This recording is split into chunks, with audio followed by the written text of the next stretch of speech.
This is the Tory Leadership Election podcast, brought to you by Conservative Home.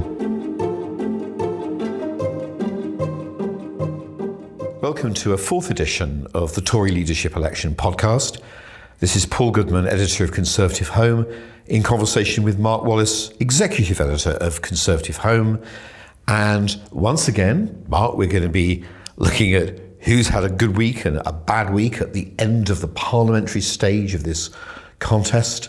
We're going to be looking ahead to what happens, and we're going to try and pick up some big themes. So let's start at the beginning. And for good week, bad week, why don't we look back and say something about all the candidates? So where would you like to start? Well, we've had to say goodbye to so many candidates this week in that kind of intense process we've had. So we should probably start, I suppose, with the first person we lost this week, who was Dominic Raab, who was eliminated against some expectations. But I mean, clearly, not just the disappointing result of being eliminated, but being eliminated when he was, I think was a clear challenge, really. It's a clear illustration of what happened with Boris Johnson's campaign, very ruthlessly, very effectively squeezing his vote. We're going to get into the whole discussion about vote fixing or vote lending or tactical voting later, but it's probably fair to say, isn't it, that Dom Raab's campaign, it never quite had room to breathe, because Boris Johnson went in, he occupied much the same ground. Tory MPs seem to have decided that he's a more likely election winner than Raab, and Dom really never got room for manoeuvre or chance to seek an advantage somewhere. Yeah, those options, because it's been quite a short race so far, and there's not much longer to go, as we'll come on to.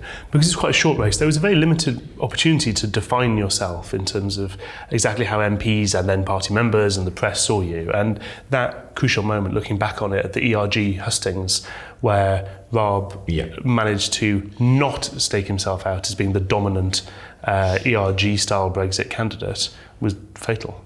If we were doing a good week and a bad week, I'd have to say, in some ways, Rory Stewart started off having a good week and ended up having a bad week, and I'm not quite sure what he's going to be doing next week. I mean, he started off by having a good week because he got enough votes to get into the TV debate.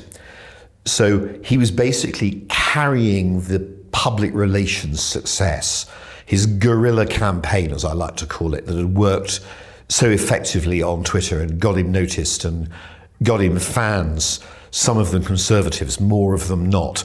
All that was going fine. He gets into the debate, he outperforms Dom Raab, and then after that, I think it all started to go wrong. The debate was a mess. He didn't really take his chance in it very well. He looked, frankly, somewhat eccentric with his business of taking his tie off in the middle of it. I wondered if the entire panel was going to strip down by the end of the evening. He wasn't listening to what the others were saying, or at least pretending to. There were these odd sort of stretching exercises. And it just seems the next day that Tory MPs decided, well, we've given him his chance to maul Boris. That's what we, the Remain, the pro-revocation, pro-second referendum, anti-no deal MPs wanted. He's not really delivered, so we'll go off and vote for someone else. And now we've got to see what he makes of the future. There was a mismatch, I think, and we talked about this a little bit last week about the kind of strategic challenge for Rory Stewart. There was a mismatch between what kind of candidate he thought he was, or at least that he said he was, and what kind of candidate the people voting for him wanted him to be. And actually, if he was put through to that debate, as seems very likely, by people who wanted him there, as you say, to take chunks out of Boris Johnson, to really almost penalise Boris Johnson for that decision to dodge the Channel 4 debate but do the BBC one, apparently on the assumption that leaving it an extra round would free him of the risk of Rory Stewart. They put him through to do that. He, as he was saying, was standing to be the leader and to actually win the race outright. And he didn't manage to fulfil the basic requirement of some of those supporters, which was to really do damage to the Johnson bandwagon in that debate. It just didn't happen. And I think it's not a big surprise that Rory walks on, as he's now kind of coined the hashtag, But I do think there's still a bit of a question about what he's really for. I said at the start of this podcast, I thought he was standing to lead a faction or a wing or a tradition of the Conservative Party. He's managed to do that, but I'm not sure he himself will be that satisfied with that position. I think the question now is really whether he's basically a loner and will be kind of exposed as being a loner in the weeks ahead, or whether he has established himself at the head of a faction. And, we're going to find that out, I suppose, over the next few days and weeks, especially if, as Boris Johnson wins, if as expected, he doesn't, or maybe does, serve in a Johnson cabinet. Sajid Javid, another person whose campaign really struggled, I think, in the early stages of this race to get off the ground. He struggled to find that kind of room, and he managed to do a fairly good job of talking to some of his kind of background strengths, particularly his own backstory, the things that did distinguish him from various of the other candidates. It was really interesting. One of the few bits of real anger you saw this week from the Javid camp, which is broadly quite a placid place, was when there were reports that Rory Stewart was trying to win some votes off them by saying he was offering something different. And they understandably took that with a bit of pique, actually, and said, well, hang on a second, you went to the same school and the same college at Oxford as the current front runner. How different really are you? But actually, I think he overall has managed to come out of this with an enhanced position. I think there's a feeling, in a way, the letter he put out to kids like him after his elimination showed that really he's actually starting to hit his strides. Now he's out of the race. There's more to come. I've been very critical of the Javid campaign in that I've kept going on, the listeners will be familiar with this by now, by how it didn't succeed in weaponising his quite good polling numbers and in making the point to Tory MPs that if they want an election winner, that's what they're looking for, Javid is a pretty good shot. That said, I have to say, I think he did really well just to keep hanging in there, despite all the difficulties with his campaign, despite Boris Johnson almost monopolising the field. And I agree about the letter. I think the letter, the videos, some of his anti-establishment campaigning was quite smart. And he's probably a candidate who's, if you divide them into people who've left a calling card rather than people who've been shown up by the contest, he's probably in the calling card category. I agree. I think he fell victim, in a sense, to the curse of the chaser in a Tory leadership race, particularly in the parliamentary stage, because what you need to do after each knockout is then focus on the audience who were following the person who's just been eliminated. And when you have to chase former Dominic Raab supporters, for example, in the BBC debate by backing up Boris Johnson's line about when we should leave the EU, it's very difficult then to pivot after the next round to picking up Rory Stewart supporters, and you end up effectively chasing the tail of a contest. And I think in that sense, the structure of the competition kind of blocked him out. The fact that he was the chaser for so long made it very difficult for him to ever really break forward. It's been, in my view, a very haunting contest for Michael Gove. I think he came in with a problem right at the heart of his campaign, which was always going to be, does this fantastically eloquent, loquacious, persuasive person, does he have the character that gives his words meaning, or can't we trust him? That was an issue right at the start after what happened between him and Boris Johnson in 2016. It all got off to the worst possible start for him with the Owen Bennett book and the drug revelations. Arguably, he handled it the wrong way. Arguably, he had no choice. But that really seemed to me to rock his self-confidence. And yet, he hung on in there, again, with his very dedicated band of supporters. And at one point, on Thursday, he actually briefly pulled ahead of Jeremy Hunt. And we're going to get on to the vote fixing or vote lending business in a minute. But I felt this must have been personally a very difficult campaign for him, not least because you go into it finding out that your biographer has obtained details about your birth mother that even you didn't know. I think altogether a very, very testing experience for Michael Gove. Yeah, a little bit like the British Army. Tory leadership candidates are fighting the last war often, and so that shadow of what happened in 2016 obviously looms over Boris Johnson. Michael Gove tried to use it actually in an answer after his campaign launch to kind of needle at some of those potential doubts that might still linger about Johnson. But it also seemed to instruct Michael Gove that the one thing you don't do is drop out when it might be premature. You don't pull out of the race. That's one that guarantees you definitely won't win.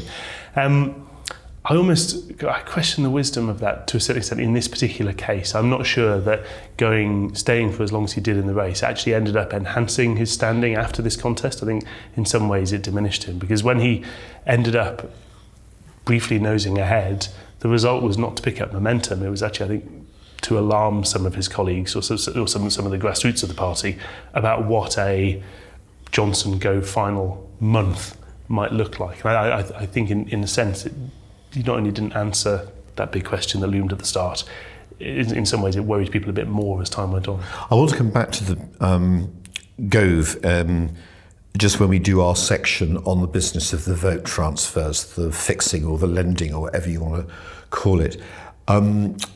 Mark, Jeremy Hunt. Well, it's been quite a fascinating time for Jeremy Hunt in a sense that he's managed to cut through this race by being smart and by being steady, effectively. Those things now both potentially offer kind of opportunities for him to actually distinguish himself from his rival for the leadership. But he's got to be quite clever about exactly how he plays them. Really, he's proved himself over the last decade to be one of the Conservative front bench's great survivors. What he's got to do now is not just survive this kind of melee that he's been through. He's now got to start charging ahead. I think it's going to be quite a different mode for him. I'd be amazed if someone as meticulous as him hasn't tested a lot of this and planned it and thought it through in great detail. But we're going to have to see new sides of Jeremy Hunt that we hadn't previously needed to see. And he does tend to be someone who kind of shows by doing. He doesn't feel the need to kind of peacock. Yes, so far he's struggled to stand out from the field, which is striking because he's had many of the best lines. He was the person in the Channel 4 debate who said, look, if Boris Johnson won't come on and deal with 5, I think it was, relatively friendly colleagues, how's he going to cope with the EU27? Because he's Jeremy Hunt and he's not got Michael Gove's slashing debate techniques, and he's not a kind of arriviste like Rory Stewart. He has really struggled, I think, to be seen, and that's not going to be an issue for him now. And that really takes me finally to the bit in this section that we've kept going into and getting out of, which was the vote lending or vote fixing or tactical voting, if you like. I mean, it's pretty clear to me there was tactical voting, really, if you go through and look at the figures. I mean, we know that when Sajid Javid went out, more than a few of his votes were due to go to Boris Johnson. If I just kind of have a look at the figures here, he was at 34 in the fourth ballot. Okay, so he's got 34 kind of voters there. Boris Johnson then only goes up by 3 in the next ballot. So you've either got to believe that only a sliver of Javid's voters went to Boris Johnson, or that more of them did, but something else was happening elsewhere. Yeah, and it does, rather look as though votes from the Johnson camp went Jeremy Hunt's way. Could that have been an accident? Yes. Is it more likely that it was an operation by Gavin Williamson, who seems to be in charge of the Boris Johnson numbers? I think on balance, answer looks like yes. Yeah, it's difficult for the Johnson campaign to have it both ways. To say last week that actually we knew exactly the number of votes we were going to get in the first round, and we've got this bit of paper that we wrote and sealed away that then matched the eventual number, is difficult to be that in command at the start, and then later on say, oh, actually, it's all completely down to MPs as private individuals, how they vote. I think I said previously that there's always a large number of these different kind of cunning schemes and whizzer-weezers that float around. Most of them aren't acted on, and I would argue most of those that are acted on often fail or don't have the desired effect. If they did this, as it certainly seems they did, they've done it at the right time, and they've done it to a very limited degree when it really counted. It seemed quite a convenient coincidence to me that the first ballot on Thursday saw Boris Johnson get precisely a majority of the votes cast. He just pulled in 157 votes of the 313 cast, which felt a little bit like a marker, a signal to kind of say, actually, our progress continues. We haven't stalled, but just carry on looking further down the table. In a sense, that goes back to what I was saying earlier about the last war dominating how candidates approach this one. What destroyed Boris Johnson in 2016 was the criticism and the feeling that he was disorganised, that actually there wasn't a proper operation, he was quite lackadaisical, there were all sorts of claims about letters he was meant to have given to Andrea Leadsom and so on that supposedly cost him the faith of Gove and other supporters. If so, he's taken that to heart, and how, in terms of having this organisation around him, having a whipping structure, having Gavin Williamson, having Grant Shapps. It says something about the level of technology in Westminster that people are talking in tones of hushed awe that Grant Shapps has a spreadsheet. But nonetheless, that in itself is a dramatic improvement on the Johnson campaign of 2016. So it seems that some careful management has happened. I don't really subscribe to the pearl-clutching view that this is a scandal. People vote tactically in elections, whether they're voters or MPs, and ultimately, if the other candidates didn't have enough people to vote for them, that's their problem. The question in my mind at the end is that if you're going to do an operation like that, if it was an operation rather by accident, you're either going to be spotted or you're not going to be spotted, and it's been spotted. If it's spotted, it does have consequences, given the fact that the other person in this was Michael Gove.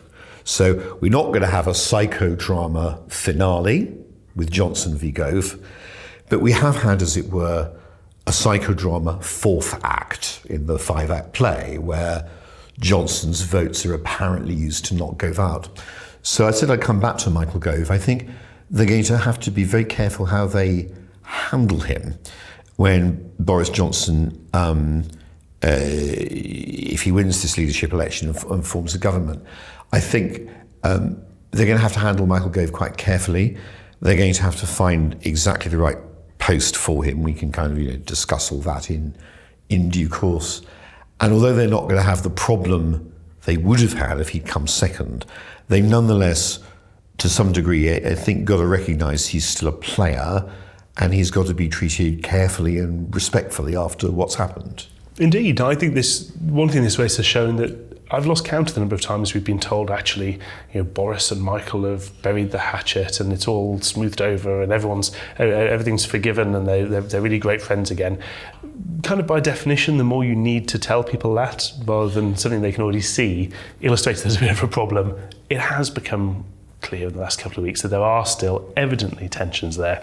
Both sides would deny it, which doesn't really do anything to actually dispel it. And there's a diplomatic job to do. He's still a really important Conservative thinker. He's still a very influential policy maker and minister and character in the party. And hopefully, if Boris Johnson has been studying the lessons from last time round, one of them has got to be that actually you really need to get the relationship with him right. Next week, now sort of break out of good week, bad week, and last week, and look forward.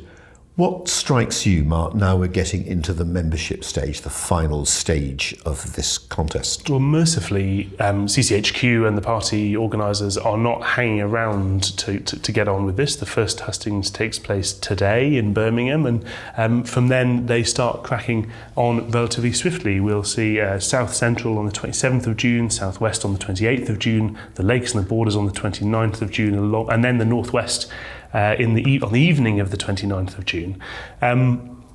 It's good that this is starting to happen. It's good that there's going to be apparently a lot of interest from members. We're told 20,000 people have registered an interest in attending, which is a sizable chunk of the Conservative Party. It's good they're going to be broadcast online. It's good there's going to be a digital hustings as well. There'd been some demand for Tory members outside the UK to ensure there was an opportunity for them to access people.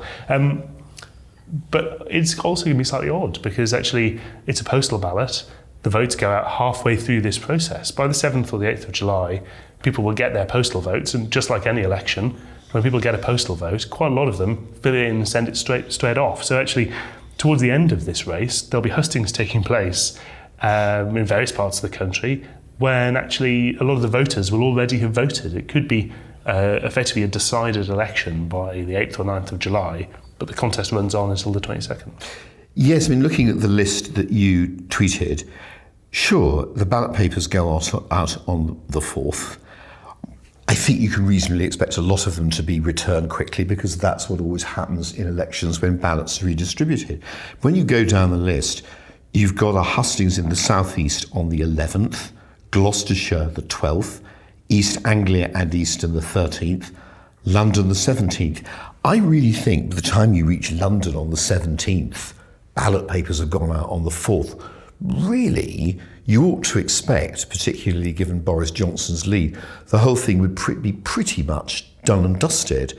So I'm wondering if he in some way can use the latter stage of the leadership election more to showcase whatever it is he wants to do than to have a hand-to-hand grapple with Jeremy Hunt to win or on policy. This is something that rests on Jeremy Hunt's consent, of course, and it was a big part of the decision for who to put into the final two is what kind of contest you want this to be. And actually the Conservative Party could have chosen to have an internal fight. Undoubtedly people who really wanted Boris Johnson in particular to be taken to task as roughly as possible, whether because they aren't fans of his, whether because they aren't fans of his policies, or Brexit more generally, for example. Or you could have a contest in which both sides, yes, have a proper competition, but they also try and use this as a very rare opportunity to have a month-long advert for conservatism, the energy of ideas and so on within the Conservative Party, in which people will at least be paying some attention. They might be getting bored by the end of it, but people are paying some attention.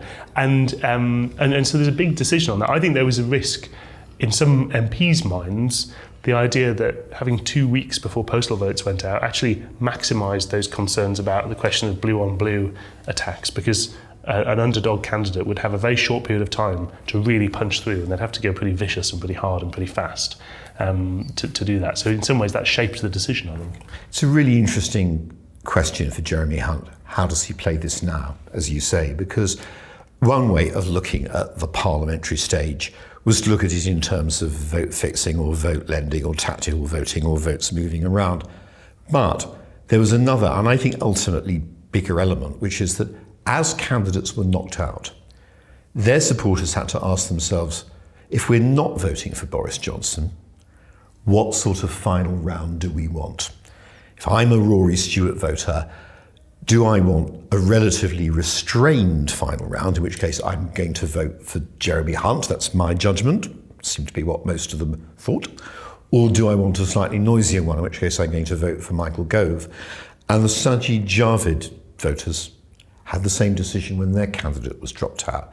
Collectively, with some vote moving, almost by kind of tribal instinct, the Tory MPs decided in the end to have a relatively decorous final. So the question really for Jeremy Hunt is, how hard does he want to push this now? Is he just sort of going to go along with, as I think he put it somewhere, putting Boris Johnson through his paces, as someone said, that sounds a bit like a personal trainer, or is he really going to take the gloves off and get stuck in? And we're going to find that out very shortly. And I've got one more thought in the back of my mind, that at the end of all this, Boris Johnson is going to have to ask himself, what do I want to do with Jeremy Hunt? What should I do with this man who came second in the contest? Yes, and Jeremy Hunt's phrase that he used after finding out that he's in that final was that he's going to give Boris Johnson the fight of his life. And to a certain extent, why wouldn't you? This is a go at maybe being Prime Minister. You don't know exactly what's going to happen in these races, favourite or not. And so why wouldn't you stick it out properly? I think you also have to study, however, the mood of the Tory grassroots who now get to vote on this. They might well be open to voting a decent chunk of them for Jeremy Hunt. I suspect he'll probably outperform his early poll or survey results, partially because the very sense of there being a frontrunner, a dominant frontrunner, makes it a bit safer to register your dissent or to reward somebody for being a plucky competitor. But also, I think the members of the Conservative Party are frustrated and somewhat down because of the experience they've had in the last couple of years and under Theresa May, because of the difficulty of getting this race to happen at all, because of the risk that there now is to Brexit as a result of that couple of years under May, and the majority of them voted for Brexit. I think they want to see a proper contest. I think they're naturally disposed to like somebody like Jeremy Hunt in terms of his background and his opinions and his manner. I think they would not be very well disposed to a race that seemed to be getting so brutal that it became damaging either to the overall enterprise of the Conservative Party or, if they thought about it this way, to the eventual Prime Minister. I do find it very hard to see Jeremy Hunt actually going that gloves off to do that kind of damage. Just on exactly that theme, I think most of us are assuming that Boris Johnson will win. So the question kind of that wraps up this week really is, what's this Boris Johnson premiership going to be like? Tory MPs have put him through, not because they love him, but because they think they need him. They think he's the person who can best deliver a general election victory if an election is forced on them over Brexit. And I want to know, now that's happened, now he looks likely to be the winner of the contest, now he looks likely to be Prime Minister, I want to know a bit more about what his policy is actually going to be, because it's not really clear to me, absolutely, whether or not, come October the 31st, a Boris Johnson government really would leave without a deal, if necessary. And I think on that question hangs the whole future of his government, because if he's there and we don't leave, it really does, according to the YouGov poll that we ran yesterday on Conservative Home, if you look back at the European elections, it really does look like electoral curtains for the party. So this, to me, is a very big question that will dominate his appointments and what he does with his cabinet. Yeah, and as the much touted kind of team leader, somebody who a lot of people have pointed to his time as London mayor, where he surrounded himself with people to whom he devolved an awful lot of power, not just responsibility, but actual authority, executive authority, effectively. A lot of that will be signalled by who it is he chooses to have around him, and that's why this race has been quite useful in a sense, in that it's put different people in different positions, having been knocked out of the contest. Say Dominic Raab, I think, has a quite an important position now as a potential signal of Brexit intent, a kind of canary in the mine, as it were, for say ERGers who are concerned. But I also think there's a question about the wider, if Boris Johnson manages to fulfil his promise on Brexit, if he manages to make it happen, what's he buying the opportunity to govern as afterwards? Daniel Finkelstein wrote this week about his natural instinct as a cavalier to reject kind of top-down banning things, regulatory puritanism. But while I think Finkelstein's right to say it's possible you see a Boris Johnson government legalise cannabis, for example, who do quite radical things in that sense, he's also the mayor who banned drinking on the tube and so on. So, there's a huge amount of stuff that's still up in the air, and I think part of the job of the next few weeks is going to be getting some of that detail out as well. It's still up in the air. I feel very much that all of that, all the domestic policy, is what happens when you come down from the top of the hill. The top of the hill, as it were, is the Brexit decision. And I think you'll know from the people he appoints and the cabinet he appoints what he intends to do in that regard. And for what it's worth, usually I think you gather as broad a cabinet as possible You put ministers in with the expectation, the hope they'll be there for quite a bit. I've taken the view on Come Home for better or worse, that all that conventional wisdom needs to be suspended. He has to have a team to win the election. He has to have a team that, while as widely drawn as possible, is ultimately committed to leaving with no deal, if we have to, on October 31st. That sounds to me like, no David Gauke, no Greg Clark, no Philip Hammond, probably no Amber Rudd, by his own wish, apparently no Rory Stewart. If he means it, we better fasten our seatbelts because this ride is going to be bumpy.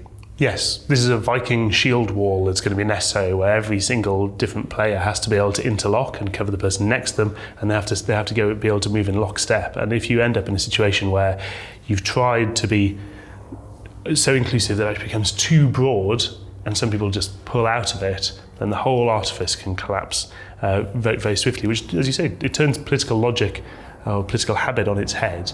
But these are the times we live in. That's one reason why people are, it seems, turning to Boris Johnson in the first place. Well, maybe next week we will find out more about what this putative Johnson administration is going to look like, if by then there hasn't been some shocker. I've enjoyed this podcast very much and look forward to next week's. Likewise.